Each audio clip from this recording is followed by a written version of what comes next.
of war and Umpty using himself as bait on red buff, you know, those types of plays can sometimes, you know, carry over to the next game where you second guess, or maybe you're way more cautious than you would be in going to check vision or go for plays. So we'll have to see how they rebound as far as the gameplay in the actual games, but let's see about the actual draft here. First pick this time around. Rumble up and available, the difference from the previous bans on the side of TL, leaving it open, potentially trying to set them up for another aggressive pick they're prepared for. Instead, they're willing to concede it on the side of KC, going for Azir, which I think points to the adaptation that you were mentioning earlier, Chronicler, that we've been talking about, Kobe, which is simpler, right? You have that late game team fighting, you have that stable carry force in the mid lane. 4 games from Vladdy on the pick this year so far. Do you think that picking an Azir early, the benefit is that it's really hard to completely shut this champion down, but there's definitely some game plans you can go for that punish his relative lack of early pressure. As the Ambessa comes through again, no surprise, Ambessa and Cassante are still going to be very relevant. I think despite the nerf, you saw them both getting banned in game number 1. And for TL, I would expect another jungler pickup. Are a lot of different ways you can go towards. I think whenever I see an Azir as well, maybe? Yeah, could be. Pair with Ambessa pretty well. Poppy value also goes up massively whenever I see an Azir. I think that is a strong combo. And Poppy, I think, is a top-tier champion with just the Ambessa alone locked in. But instead, it's going to be the prioritization for Jan. And after last game, you know what? We're going to be on board with it because he had a crazy game on the Varus. And Ashe is, I think, in a very similar spot in terms of power level, particularly in Pro. And that reliable kind of way to kick off a fight in the form of the Crystal Arrow, if you can get the follow-up as well coming in from the Ambessa, it's a solid pick overall, historically lane dominant, again, buffed on the patch before this one. So overall, a stronger pick than she was if you had seen her in your domestic playoffs. And there's also now still the opportunity to pick Sejuani with this, right? As, maybe some... The Camille into it.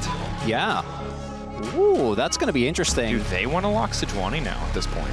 I would actually love it, because I think Sejuani is incredibly strong.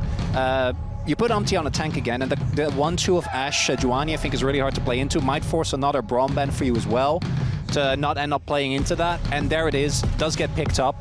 And that 2v2 of the Camille and the Sejuani is going to be a force to be reckoned with. Yep, very, very strong. Things a good steal away for them, though. It is going to mean that TL will get to throw a bunch of extra 80 carry bans, so they're going to push Kalista even further down. The NLSS was talking about hoping to get a better bot lane matchup. Interesting, Skarner got another round of nerfs on this patch.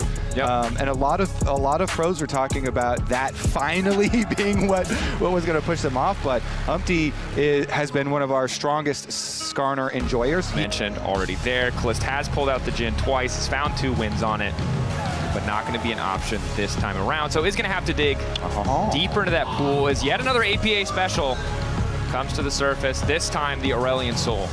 All right, like it this time around. The stacking here for APA, as you said, this was one of the champions that people did classify him. I mean, people classified him as a lot of one-tricks, which is really weird to have have so many one-trick champions. You only play 5 champions now. It's like, I think that's called a champion pool at that point. The point is, this is, aside from the Ambessa for Impact, this is very comfort for Team Liquid, and we instantly see the MF Leona combination here, Wombo from KC as their response. And this is a big adaptation for KC. There are so many games where it was Kalista on a hyper carry to really step up, and the MF is that different role. MF is not usually the center of attention in these style of compositions. It's going to be much more about the top side of the map, and the question is, how does Core respond to this? Does he want to try and fight in the 2v2, or does he just want to get out of that lane and get to the top side of the map?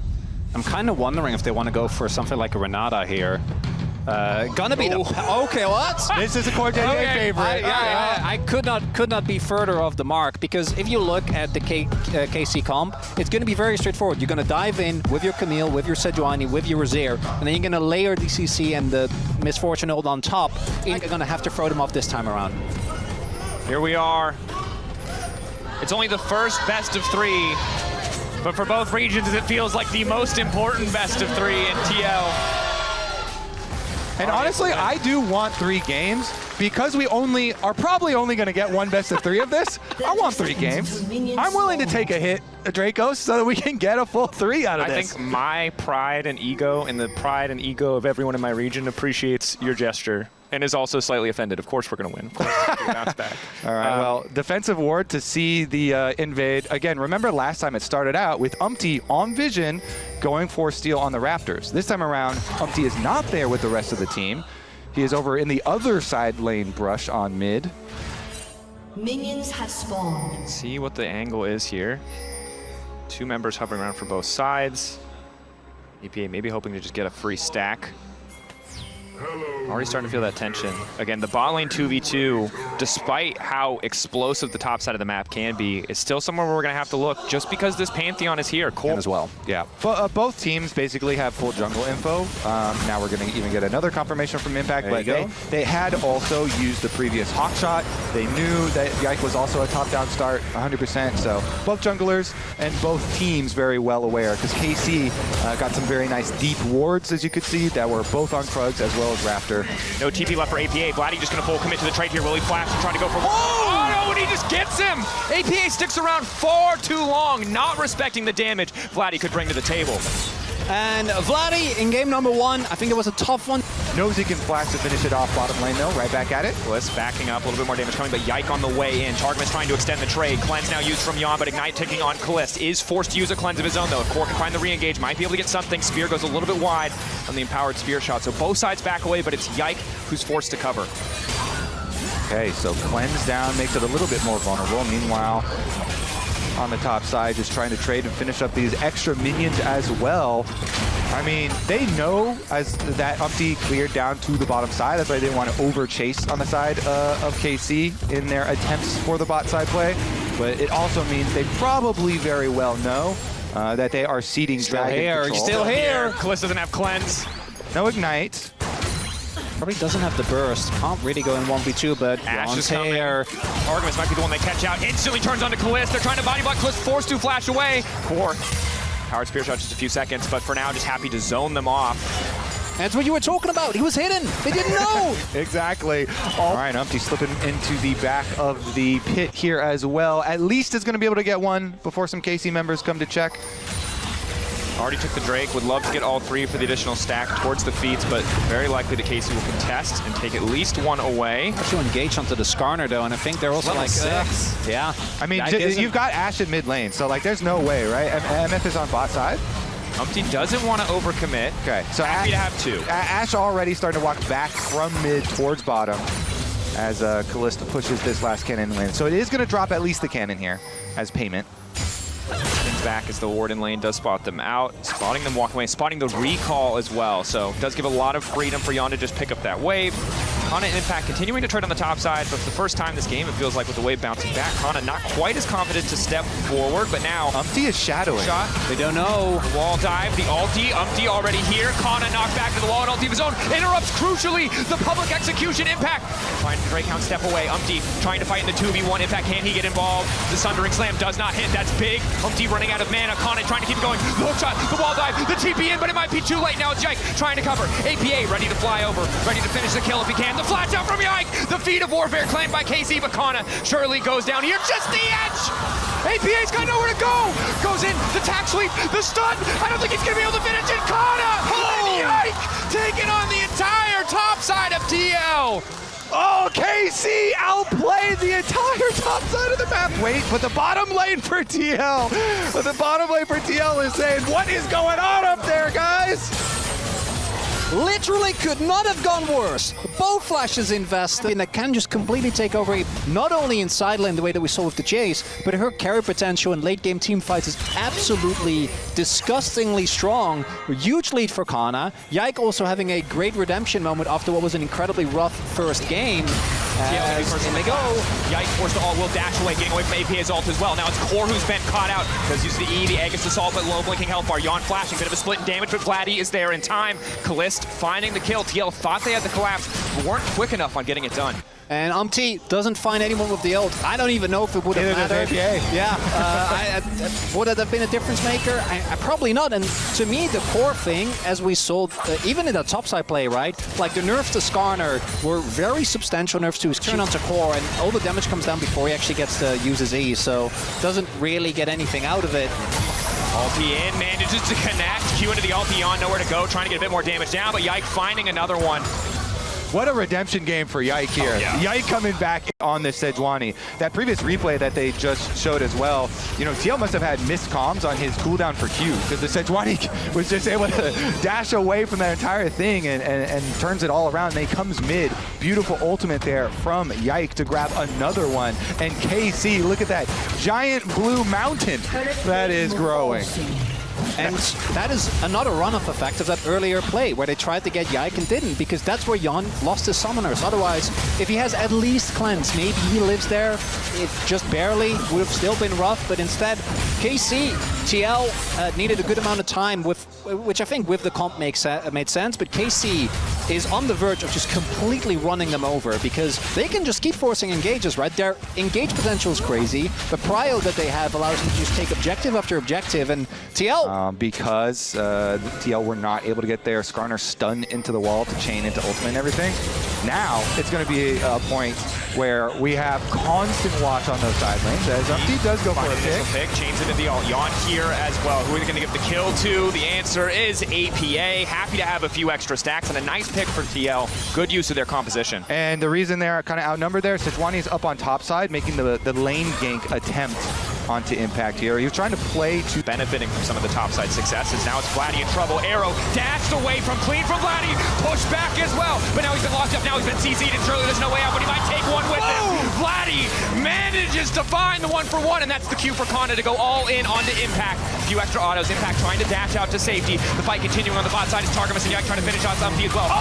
An extra ulti, locking up core. In comes Kalist from the side, strutting his way down to the bottom lane just in time to try and find the kill. The donation there. TL in the extended play, getting everything taken away. The whole map, Dracos, the whole map. KC takes over. Yike with the no-look Sejuani ultimate over his shoulder. Umpty tried to push out the wave as well, as the bad news is not done. Caught out on the side lane, just cannot match the 1-for-1 DPS. Yike isn't even needed, but he's happy to steal the kill, but now it's going to be Core who's in trouble. Pushed away, already forced to use the Aegis Assault. One more auto might lock him up. Sidestep comes in from Jan, but now he's being pushed back in the mid lane. Fights on multiple fronts. KC, complete dominance here as Umpty tries to get something back. Ulti there, they will kill Targamas, but they lose a lot on the bottom side. Yike not done, wanting to finish the kill, and the flash in! Manages to connect with the W as well, and now the tower's gonna fall. Umpty can't do anything. I do appreciate the commitment of both KC and TL to make this game go by very quickly. As Core comes in, unable to really get anything. As we're not done. We're TPing. Action packed.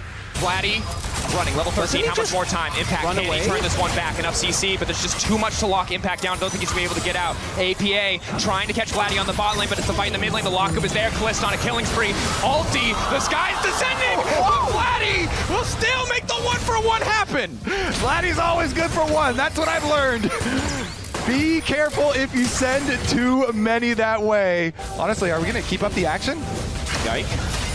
Continuing. We are. Heartsteel. We are. Core running. Already used the Aegis Assault. Now Jan's going to be forced to cover. Will the slow be enough? Kalist. Oh. Yike body blocks it. Should blast cone out. You got a shutdown, so like that's technically a net positive, but when you start to talk about plays like that, I do think you kind of know the game is in a rough state. Level leads across the board here for KC. Gold lead, nigh insurmountable. And again, KC's comp skills extremely well, so it's not like they even had to get this lead. Kana already has the 2 items, Spike, that we were talking about. So Kana is the target, actually. Lockdown there. Can he get the hookshot wall dive? The chain CC not quite perfect as the ulti comes in. The knockback to the wall could be enough. Tack sweep, a lot of sustain, but Kana still running. Should just fall here. They're going to try to donate the kill to APA. Give him a few more stacks. Kana really nowhere to go. The hookshot, the wall dive will fall to the tower, and the kill will be given over to Umpty. Okay, in trade is going to be the Rift Herald on the other side. Played in. Vladdy now chasing. Ulti there as well. Kliss coming in. Impact likely to fall. Might try to use Kliss as an escape route, but it's just not going to happen. Ruinous Atacon spawning, and they might just instantly transition to it on the top side from KC as APA is visible bot lane. Yeah, I mean, honestly, the impact on Bessa has not really been it. Right now, TL, they just need to make cross-map plays or try and make some cross-map plays, get some objective bounty shutdowns, because that Otacon is for sure gone. That is KC Otacon. I think the good news is They can't get the mid one, but they can just rotate down towards APA and try and get that objective bounty on bottom side. Okay, what's trying to the clear out. good news, Dracos? I'm very, because I'm looking for angles, finding none. So I'm very curious. This is the lots of flowers Otacon, not the fake GA Otacon. Which I think is a silver lining. Okay, no, Is that silver lining? Because this one has a lot of power. They're gonna be up 2 levels now. Power, to your point earlier. He kind of has a luxury Zhonya's because he's so far ahead in terms of overall gold. Now can be even more aggressive on the playmaking. And clearly the call from KC is they want to end this game fast. Aggression on the top side. A little bit of lockup onto Impact, but happy to just grab this tier 2. Also have Grubs spawning in their favor, 4-2 the score there, and Gliss taking mid lane. We're coming up on 10K. I mean, TL need time, but they just do not have it. Alti's going wide, maybe an opportunity for TL to try and punish. Alti connecting on the top side from Yon, but Yon really can't get in range. This is not the lethality Varus. Ashe needs time to dish out that damage. Sustained push still here. KC looking to close this one out fast. 22 minutes in, breaking open the base, cracking yet another tower. Baron not even up yet. And TL punish, find the overextend. No, the public execution going wide. That's disastrous for TL. Kana starting to back up. Yon starting to poke. Turn back in. Vladdy trying to make a play. Quick flashes out from the side of TL. Looking to punish Vladdy. Looking to get that shutdown. Vladdy going golden. That's the Zhonya's gone. Impact locked up. The chain CZ is there, but Kalith is untouched. Vladdy untouched. Trying to find the end to this game. KC fighting back in game 2. TL left looking shell shock as the boys in blue strike back and bring us to match point. And if they weren't as far behind, that might have been the Hail Mary play that extended the game, but they just didn't have the damage. Even though they found the back, Kana was